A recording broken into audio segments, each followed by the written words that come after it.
하나님이 허락하신 새날을 다시금 살아나고 있습니다. 이 새날에 우리의 기준이 무엇인지를 알게 하여 주옵시고 그 기준대로 살아가는 우리가 되게 하여 주옵소서. 그 기준이 거룩이 되게 하시며 그 거룩이 내 삶에 실천되게 하여 주시옵소서. 오늘은 성의 수요일을 맞이하는 첫날이 됩니다. 사순절을 시작하며 우리 마음속에 우리 중심 속에 무엇을 새겨야 될지 알게 하시고 말씀을 가까이 하고 말씀을 깊이 대할 수 있는 우리 되게 하여 주옵소서. 감사합니다. 고마우신 예수님 이름으로 기도드립니다. 아멘. 아멘. 오늘은 출애굽기 28장에서 30장까지 얘기가 되고요. 출애굽기 28장부터 30장 중에 28장 1절에서 4절까지만 보도록 합니다. 28장 1절에서 4절까지. 오늘은 성의 수요일입니다. 제의 수요일이라 부르고요. 여러분 말씀드린 대로 오늘부터 성경 읽기 시작할 건데 신약 성경 여러분 성경으로 보셔도 되고요. 온라인으로 같이 따라오시면서 성경 통독 함께 할 수 있으면 좋겠습니다. 제가 미처 못 나눠드렸는데 이번 주일날 제가 성경 통독표도 하나 나눠드릴게요. 그래서 사순절 40일 동안 신약 성경 우리가 어떻게 읽을 수 있는지 같이 한번 묵상하고 선포하는 시간들 그리고 깨달은 시간들 되시기를 간절히 바랍니다. 28장 1절에서 4절 같이 한 목소리로 읽겠습니다. 너는 이스라엘 자손 중 내 형 아론과 그의 아들들 곧 아론과 아론의 아들들 나답과 아비후와 엘르아살과 이다말을 그와 함께 내게로 나아가게 하여 나를 섬기는 제사장 직분을 행하게 하되 내 형 아론을 위하여 거룩한 옷을 지어 영화롭고 아름답게 할지니 너는 무릇 마음에 지혜 있는 모든 자 곧 내가 지혜로운 영으로 채운 자들에게 말하여 아론의 옷을 지어 그를 거룩하게 하여 내게 제사장 직분을 행하게 하라.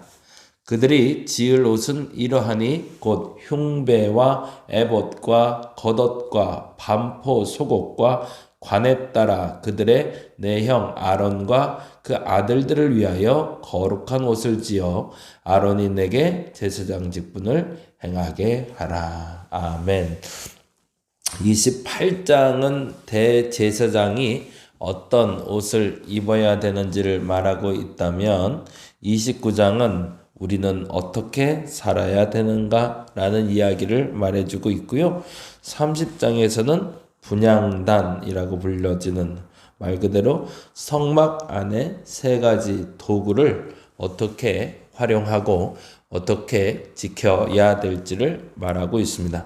28장부터 먼저 살펴보면 제사장의 옷 다른 명칭이 나오죠. 4절에 뭐라고 나오죠? 흉배와 에봇과 겉옷과 반포 속옷과 관에 따라 라고 되어 있지만 그 다음에 이렇게 되어 있네요. 그 아들들을 위하여 거룩한 옷이라고요. 똑같은 사람들이 입는 옷은 아니고 특별한 옷인데 이 옷의 명명이 이 옷의 다른 이름이 거룩한 옷이라고 부릅니다. 그것은 그 재료가 성막의 재료와 동일한 재료를 쓰고 있기 때문이기도 합니다. 이 말이 재밌죠?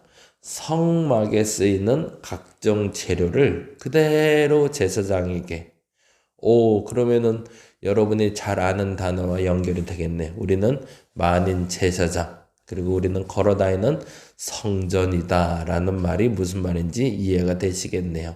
그리고 모든 사람이 제사장 나라 대제사장이 되게끔 하기 위하여 예수께서 우리에게 오셨다는 말이 이해가 됩니다. 무슨 말인지 이해가 되시죠? 우리를 만드신 하나님이 우리로 성전으로 살아가게 하셨다는 겁니다. 그래서 우리에게 거룩의 옷을 입히셔서 그 거룩의 옷을 입은 자로서 성전으로서 그 역할을 감당해라. 그러면 성전으로 그 역할을 감당한다는 말은 뭘까요? 어제 말씀드렸던 부분인데 성막을 만들고 지성소를 만들어서 그 안에 떡잔과 진설병 그리고 등잔대도 넣고 언약궤를 놓으면서 하나님이 원했던 게 있었죠. 그게 뭐죠? 맞습니다. 우리와 함께 하시는, 더 정확히는 하나님이 거하시는 전을 만드는 게 목적이었죠. 그리고 나서 그 성전이 만들어진 다음에 사람인 아론에게 똑같은 재료로 옷을 입혔다는 건 뭐예요? 그렇죠. 내 안이 하나님의 성전이 된다는 의미가 되겠죠. 이게 사실은 28장부터 30장을 보실 때는 그래서 우리가 그렇게 좀 봐야 되는 게 기준이 있어요. 그 기준이 뭐냐면 상징 언어로 쓰여져 있다라는 거예요. 그게 조금 어렵죠. 그래서 이런 해석이 저는 개인적으로 그렇게 막 썩 마음에 들진 않는데 비유컨대 오늘 상징컨대라는 단어를 쓰게 됩니다. 그래서 그러한 용도로 사용하기 위해서 만들어졌다라는 필요를 설명하면 좋지만 그러한 의미를 부여하기 위해서 만들어졌다라고 말할 땐 좀 어려워지긴 해요. 그럼에도 불구하고 우리가 이 상징 언어를 통해서 하나님이 우리에게 주고자 하는 의도를 알아가는 게 매우 중요하겠죠. 그래서 대제사장의 옷은 성막 재료와 동일한 재료로 만들어서 거룩한 장소에서 봉사하는 사람을 만듭니다. 무슨 예표가 되는 거죠? 상징 언어로 보자면 우리로 예수로 심 입고 예수로 옷 입고 세상에서 성전으로 거룩하게 살아가게 하는 것이 목적, 봉사하게 하는 게 목적이죠. 그리고 제사장은 맨발로 섬겼던 것으로 보여집니다. 신발에 대한 규정이 없거든요. 그리고 불타는 떨기나무 가운데 나타나셨을 때 하나님이 모세 보고 신발을 벗으라 라고 말한 것과 좀 유사하지 않을까라는 생각이 들어요. 에봇은 다른 예봇 위에 있는 조끼였고요. 12지파의 이름이 새겨진 12개의 돌이 달려 있었고 흉패는 이후에 소위 점치듯이라는 표현도 별로 마음에 들진 않지만 그 흉패는 12개의 돌 혹은 2개의 돌을 통해서 소위 말해서 하나님의 예 아니오를 상징하는 언어로 사용되게 됩니다.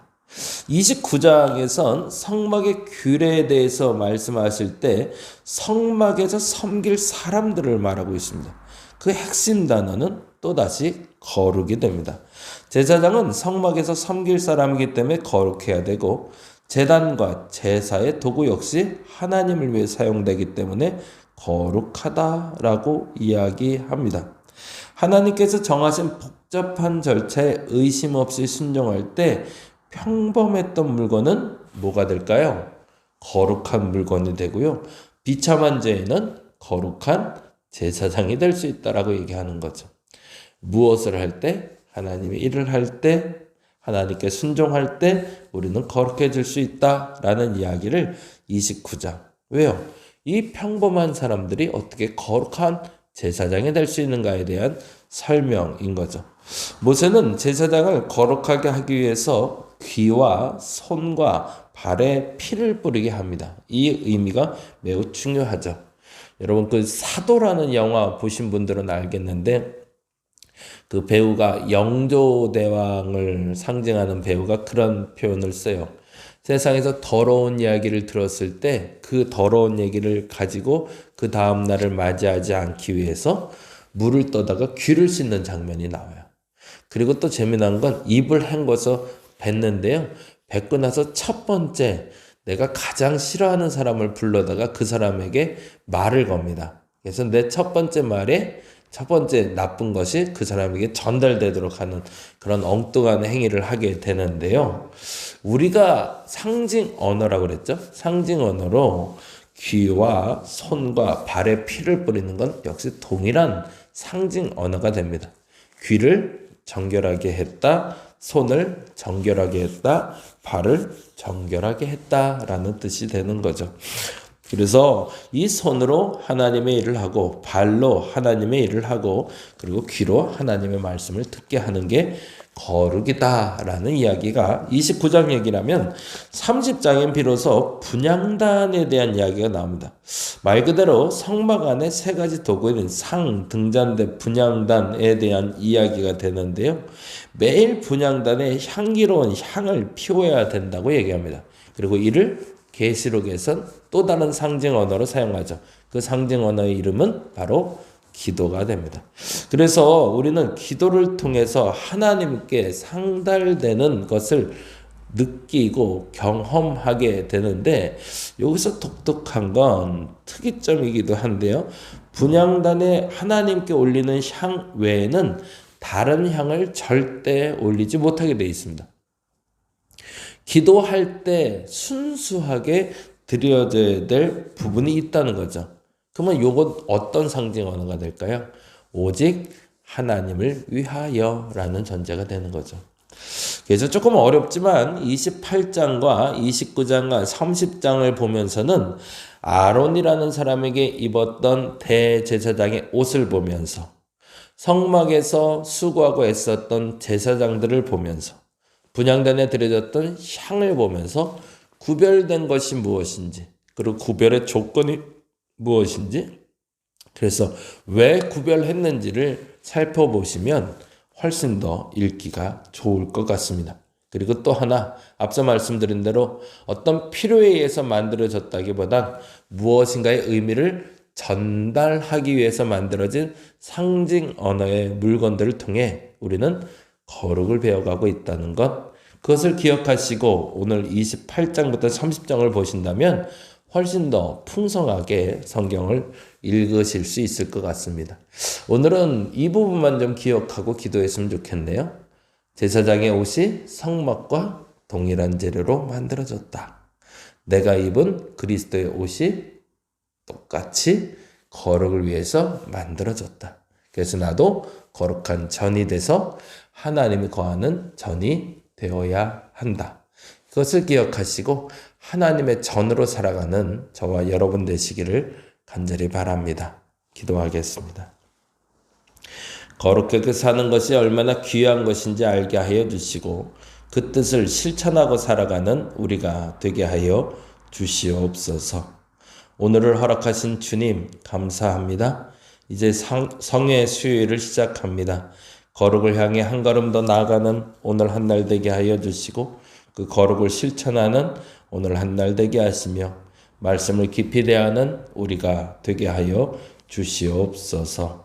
감사합니다. 고마우신 예수님 이름으로 기도드립니다. 다 같이 기도하고 돌아갑니다.